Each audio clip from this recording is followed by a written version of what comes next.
Unexpected twist when I caught my partner cheating. I didn't catch feelings first. I caught evidence. Thursday, 11:52 p.m. Tower Grove Hotel, room 814. My name was still on my EMT jacket when the elevator spat me onto 8. The rideshare receipt said Maya got dropped here at 9:17 p.m., 2 blocks from the nightclub she had to network at. I should have gone home, fed the cat, and pretended not to notice. Instead, I followed the paper trail like it was a patient's vitals, because when numbers go weird, you check the airway before the excuses.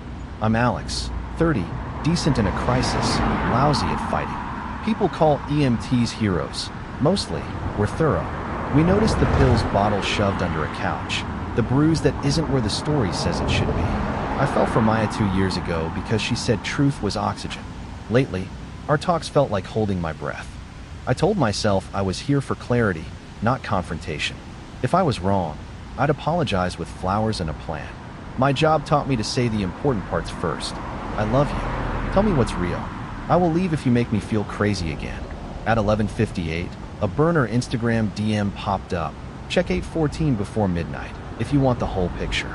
The profile had no posts, no followers, just a gray circle, handle at Stingray 923. I refreshed. The message vanished, unsent. Someone was watching me watch her. I knocked once. No answer. I knocked again, softer. I'm the kind of person who apologizes to doors. A TV murmured inside. A woman laughed. Maya's laugh is low and private. Strangers don't usually get it.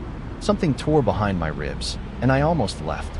I almost turned, hit the elevator, and pretended to be better than this. My values are simple.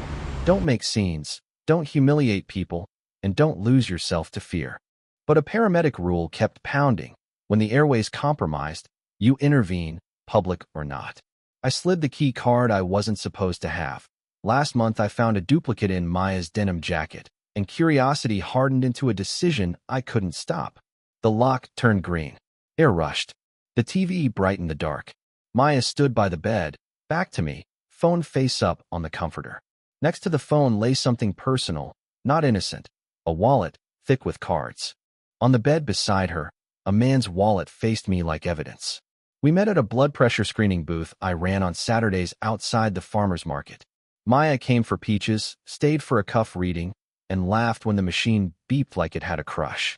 Our first months were uncomplicated. Slow walks, thrift store plates, a cat neither of us planned for. She teased that I liked checklists more than people. I teased that she liked mirrors more than sleep. We were both half right.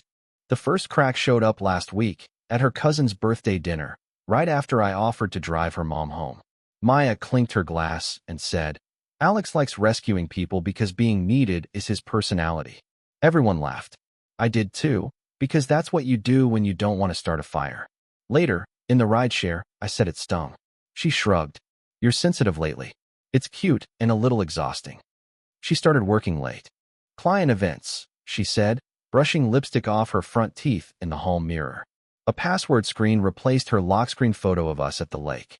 Twice, I woke at 2 a.m. to find her on the balcony, whispering into her phone, face turned away, nodding at someone I couldn't see.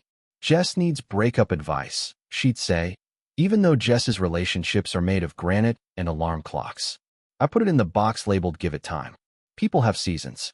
Work gets busy. But the receipts began to tell a different story. On Tuesday, I found a paper slip in her coat pocket. Tower Grove Hotel Bar, 10:43 p.m. 2 French 75s, room charge authorization. Friday, she asked if I could swap my night shift because she owed a mentor a drink. My gut, stubborn, slow, but usually right, shook its head. Standing in the hotel room, I looked at the wallet like it might answer. Brown leather. 2 worn card slots. A business card peeked out, the thick kind with raised ink you keep even when you hate the person.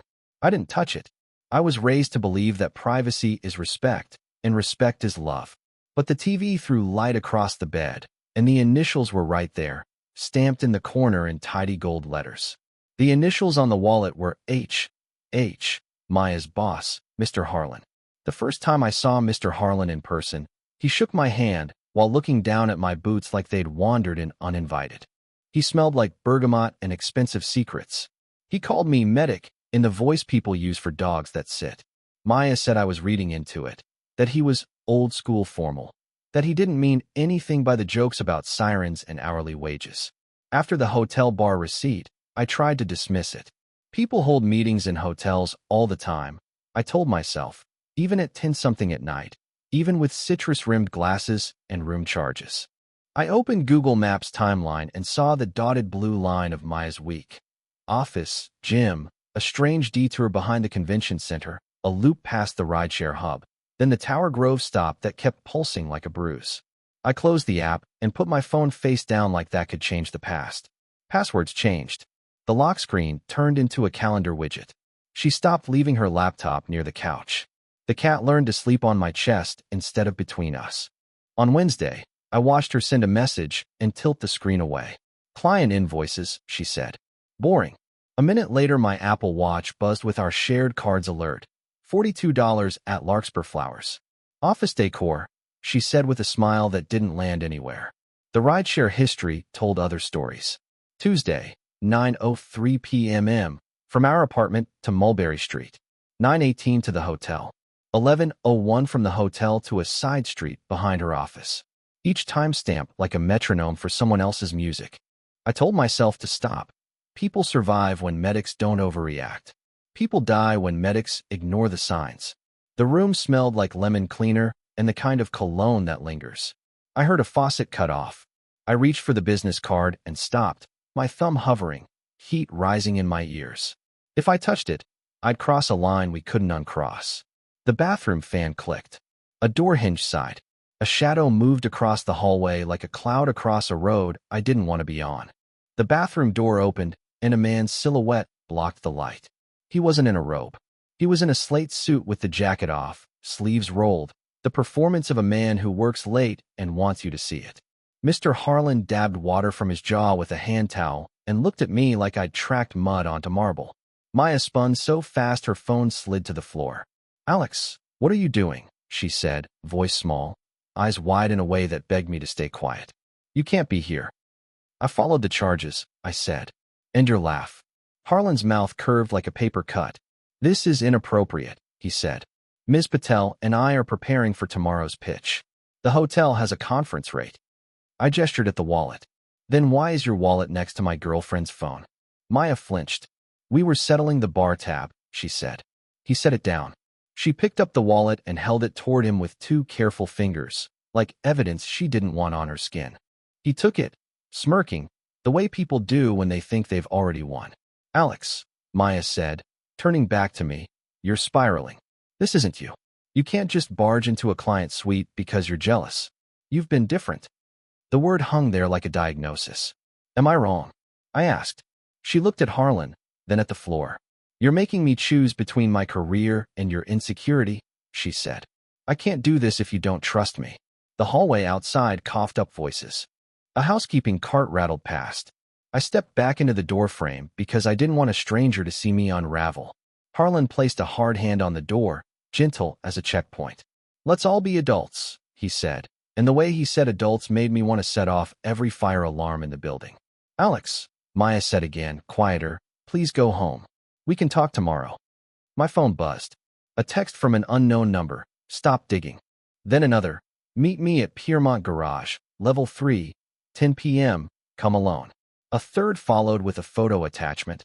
My building's back stairwell, taken from above today, my backpack slung where I always toss it. I didn't open the image. I didn't need the pixels to tell me what fear already knew. Whoever this was, they were close enough to breathe my air. The second text ended with my name spelled correctly, including the accent I never use. I didn't go home. I walked until the hotel glow fell behind me and called Jess because she answers even when she's mad. She picked up on the second ring. Tell me you didn't commit a felony, she said by way of hello. I found Harlan's wallet on Maya's bed, I said. He was in the bathroom. She said I'm paranoid. Jess inhaled like she was trying not to swallow a firework. Okay, breathe. Do you have photos? No, I didn't touch anything. Alex, her voice softened. Feelings aren't facts. Get facts. Screenshots. Timestamps. Receipts. If she's cheating, we'll know. If she's not, you'll know. Either way, you don't make life decisions in a hallway. I heard my aunt in my head too. Keep the peace, she'd say, which is another way to say make yourself small. But Aunt June also taught me how to check a pulse under pressure. You press 2 fingers where the truth is supposed to live and wait. I texted Maya, "We need to talk tomorrow." She sent back a thumbs up and then a heart, the kind of emoji bandage that never quite sticks. 10 minutes later, she added, "Late night. Don't wait up." Jess said, "I can meet you." "No," I said. "This is something I have to see through." I went home long enough to swap jackets and grab a portable charger. The cat blinked at me like I'd broken some invisible rule about quiet nights. I refilled her bowl and left the light over the sink on. At 9:41, I parked 2 blocks from the Piermont garage and walked the rest, hands in pockets, body learning the shape of the dark. The city sounded different when you were listening for one specific step. Level 3 was half-lit, damp around the edges where the concrete sweated. A camera blinked red near the elevator, and a sign warned loiterers that security patrolled at random. My stomach did that slow EMT thing where it prepares for blood. I stood where the text said, between the J12 and J14 pillars, and watched the seconds unwind on my phone. At 9:59, footsteps echoed in the garage, and the overhead lights flickered once. A figure separated from the shadows, hood up, hands in pockets. Not Harlan. Not Maya. A man my age with runner's legs and the posture of someone hired to keep his head down. He stopped just outside the cone of light like the script said not to be filmed. "You Alex?" he asked. "Depends who's asking." He glanced up at the camera, then at my phone. "Turn that off." I did. He slid a small padded envelope across the oil-slick concrete with the toe of his shoe. "From a friend," he said. "You didn't get this from me." "What is it?" "Proof you're not crazy," he said. "And a warning. You're being watched." I crouched, picked up the envelope. Inside, a cheap USB drive, a folded printout from a rideshare manifest, and a photo, grainy, timestamp 10:43 p.m. Tower Grove Bar. Maya at a table with Harlan, her shoulders rounded like she wanted to make herself smaller. Between them, a white envelope. Her fingers on top, like she was pinning it to the table. Harlan's other hand under the edge, like a magician palming a coin.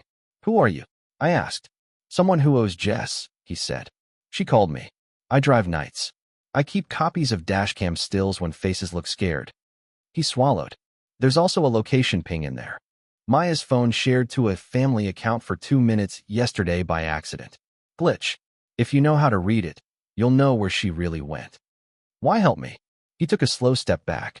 "Because I've seen where this goes when nobody gathers facts." He hesitated, then added, "Ask her about Quinn." My stomach dropped to floor. "Who's Quinn?" He shook his head. "You'll figure it out if you stop shouting in hallways and start looking under rugs." Then he melted into the dark the way people do when they have to live inside secrets. I slipped the envelope inside my jacket and stood very still until the garage hummed like a refrigerator again.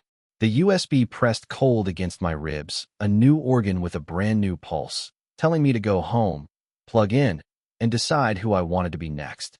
Behind me, a second set of footsteps started up the ramp, heavier, closer, unhurried. I didn't sleep. I set the USB next to the coffee maker like it needed caffeine too, then plugged it into my old laptop, because if anyone was going to get hacked tonight, it wouldn't be the computer I do taxes on. The drive held 4 files, a zip of dashcam stills, a CSV with rideshare times, a PDF titled Adjustment Authorizations, and a note that just said, "Family ping, C 3:42 p.m.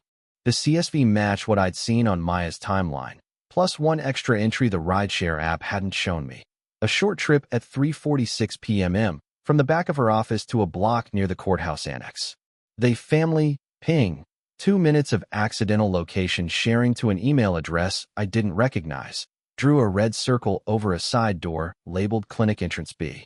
There were no flowers near Entrance B. I called in a favor at the bank where I'd once bandaged a teller after a fall. I didn't ask for account details. I asked if anyone had been coming in late with manager overrides. The teller couldn't tell me much and didn't. Privacy laws bite. But her eyebrows said plenty.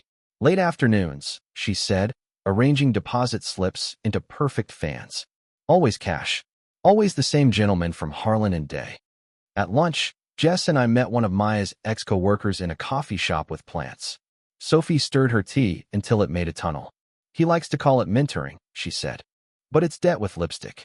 He offers bridges when people have emergencies, medical bills, immigration paperwork, tuition. Then he owns your calendar. Everything is client entertainment. Everything is cash.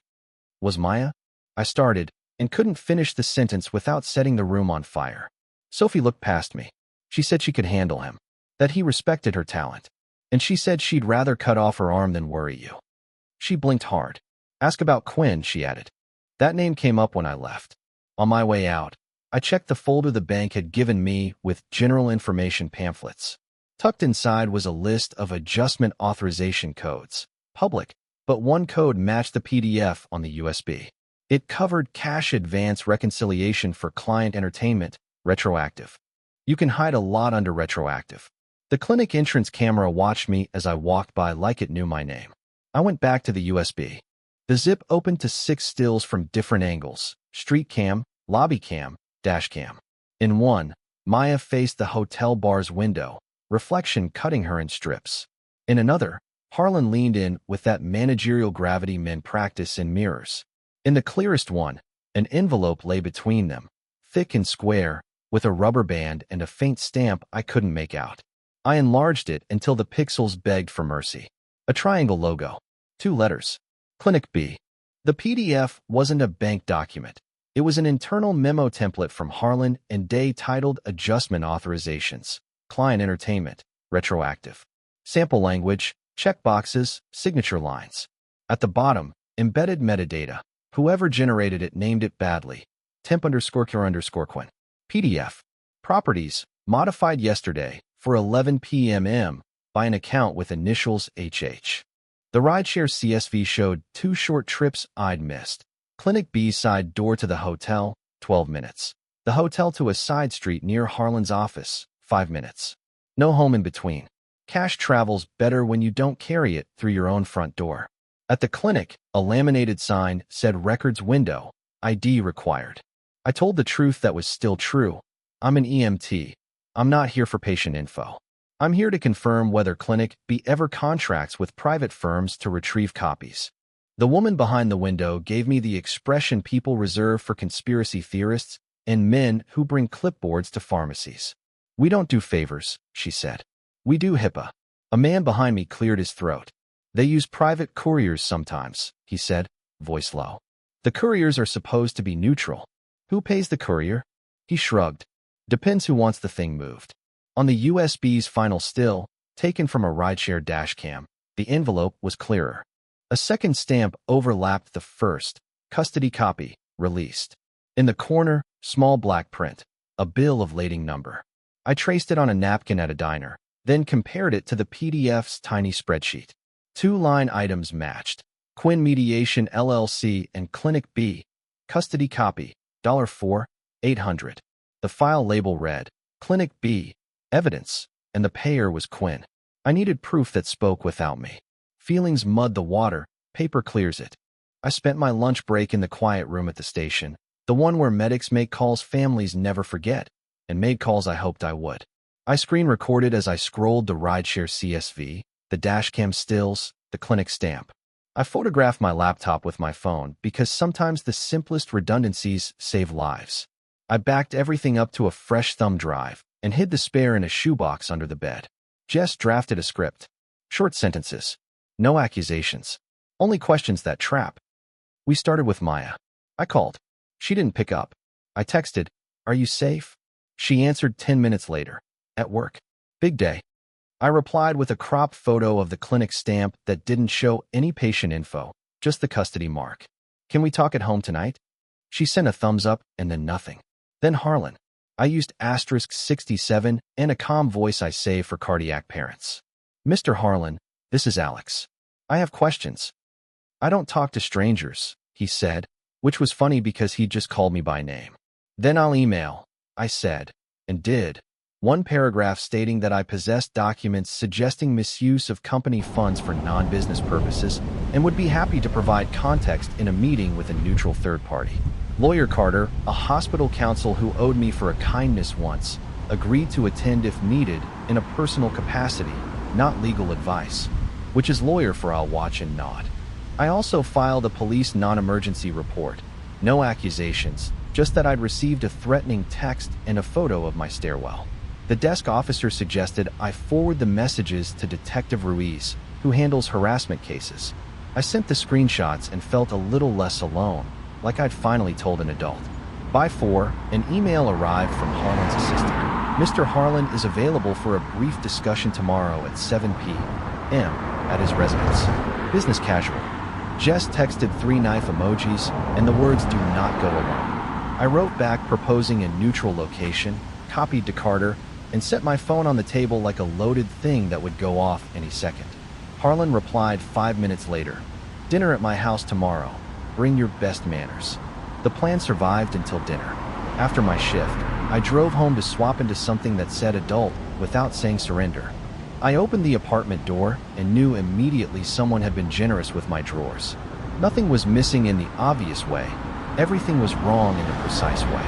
A stack of folded shirts was learned, but not lived in. The cat hid under the chair and hissed at my shoes. My phone buzzed with a flood of emails. Password changed. Suspicious sign-in. New recovery address added. I tried to reset and found myself arguing with security questions I'd never answered. I pulled the battery on my laptop out of habit and then remembered laptops don't do that anymore. Jess FaceTimed and I let it ring once, twice, then picked up because confrontation is easier if someone who loves you is watching. "Breathe," she said. "Anchors. Name 5 things you can see." "Plant. Cat. Door. My hands. The shoebox under the bed." "Good. For things you can touch." I dropped to my knees and pulled out the shoebox. The lid came off cleanly, too clean, like new tape just removed. Inside, the old photos smiled like they didn't know what century it was. The thumb drive wasn't visible. My heart did a slow backwards cartwheel and then yelled at me to start over from the top. 3 things you can hear," Jess said. I could hear my own breath, the cat's small quake, and a neighbor's TV running the evening news. On it, a headline scrolled past about a city lawsuit against predatory employment contracts. I took a picture of the screen without thinking, because everything felt like a puzzle piece pretending to be wallpaper. A text came in from an unknown number. "You're making this harder than it has to be." Another followed. "Stop by tonight, and we can make this go away." A location pin planted itself on Harlan's block like a flag. I lifted the shoebox's bottom panel with 2 shaking fingers and felt only air where the drive should have been. The shoebox lay open, and my spare drive wasn't inside. If someone wanted the proof, they would be at the dinner too. Fine. I forwarded the threatening text to Ruiz, who replied with a short message that read like steel. "If you attend, do not attend alone." Carter agreed to meet us 2 blocks away and drop by with the casual timing of a man who knows when dominoes will fall. Jess insisted on coming as my family, because sometimes you borrow the family you need. Harlan Street was the kind of quiet that asks for permission. The house had columns that pretended not to be performative and a front door that weighed more than my first car. An assistant in a navy dress opened it and smiled in a way that suggested her jaw might crack if she had to widen it. "Mr. Harlan is eager to resolve a misunderstanding," she said, and I filed the verb resolve under threats disguised as hospitality. The dining room looked like a magazine trying to sell forgiveness. Long table, crystal glasses, a bowl of lemons, everything staged to remind you that wealth buys matching chairs. Harlan arrived in a dark jacket with his sleeves down this time. "Alex," he said warmly, like we'd been in a long joke together. "Let's get to the bottom of this." "Gladly," I said, placing my phone face up. "Neutral witnesses are on their way." His smile thinned. "That won't be necessary." Jess took a seat without asking and started a voice memo. Carter texted that he was 5 minutes out. Ruiz sent a single dot, which could mean here, or almost here, or keep breathing. I pictured the folder labeled temp_car_Quinn.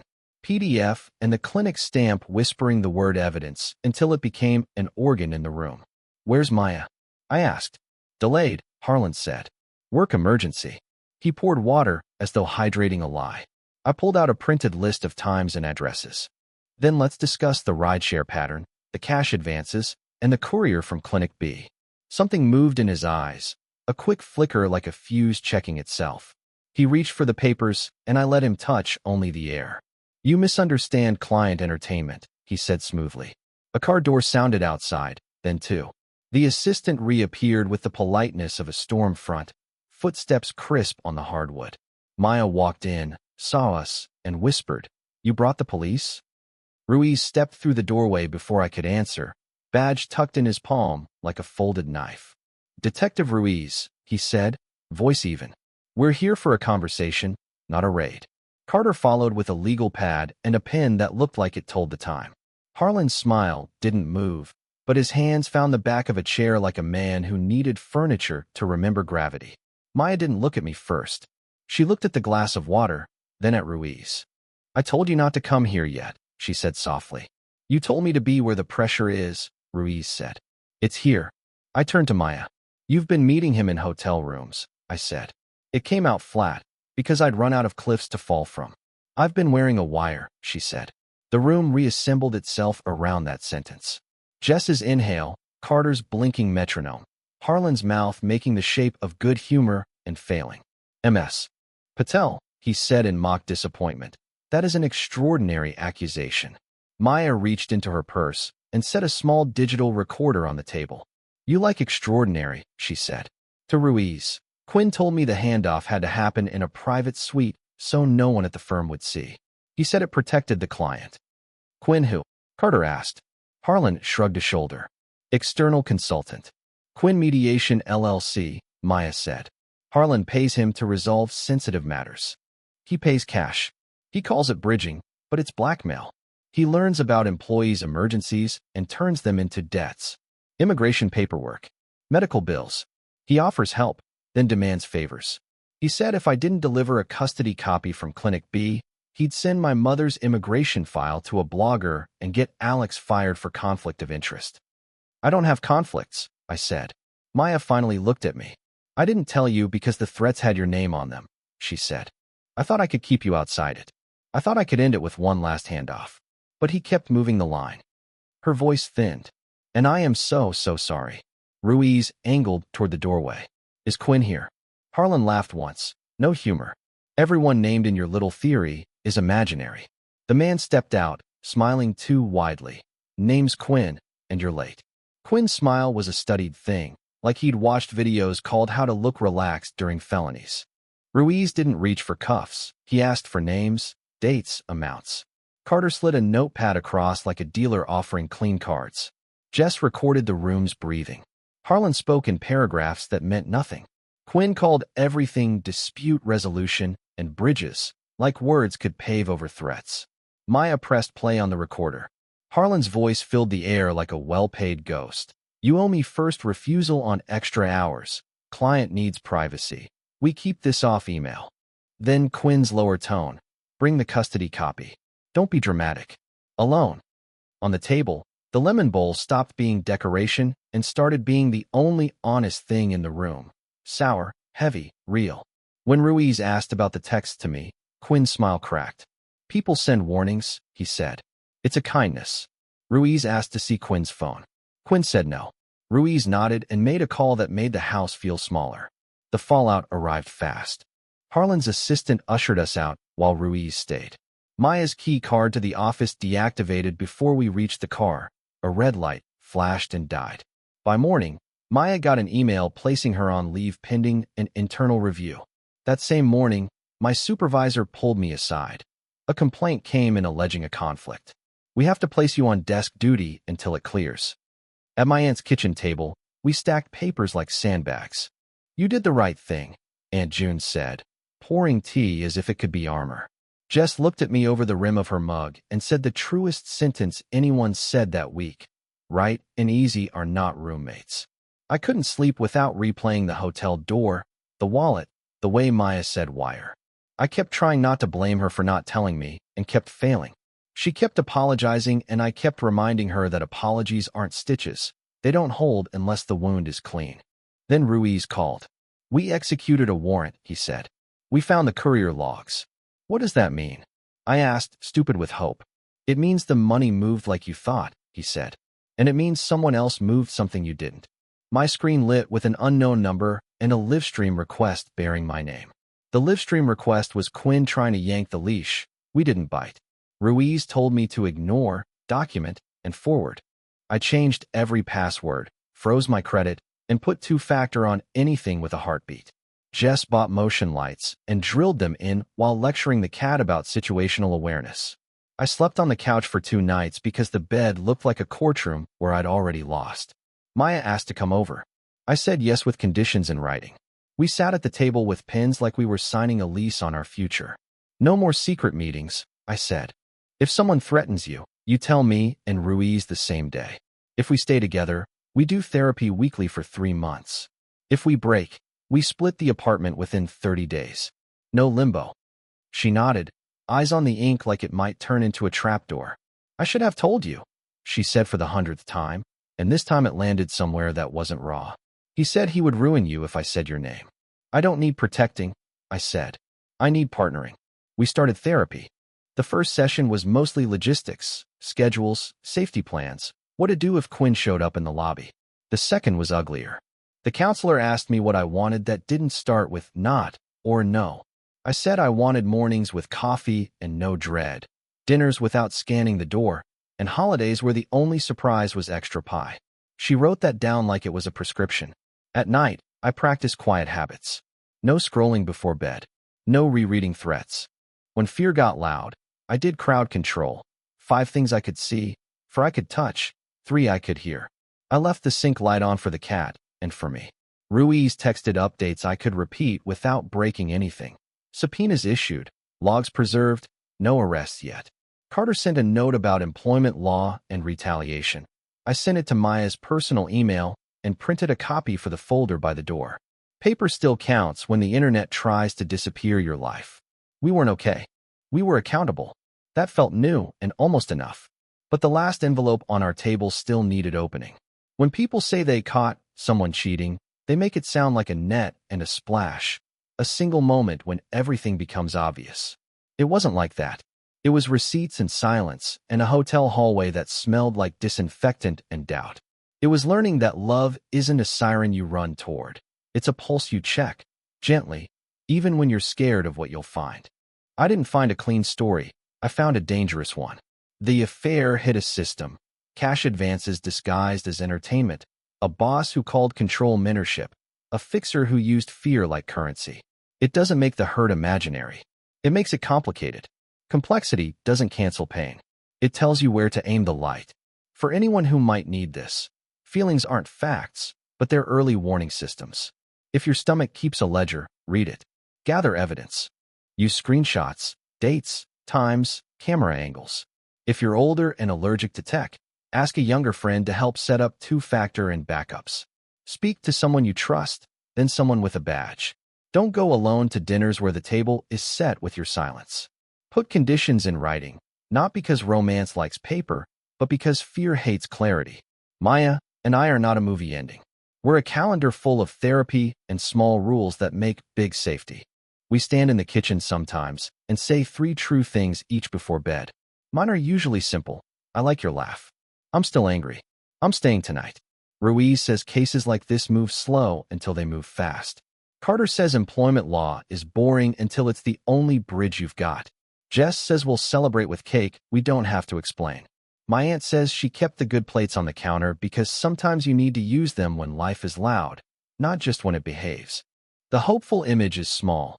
Coffee that tastes like coffee again. A cat asleep on a sun square. A phone that only buzzes for birthday reminders. The practical takeaway is smaller. Save receipts, breathe on purpose, and answer hard questions before they turn into harder ones. We were learning how to live without pretending when a new message arrived.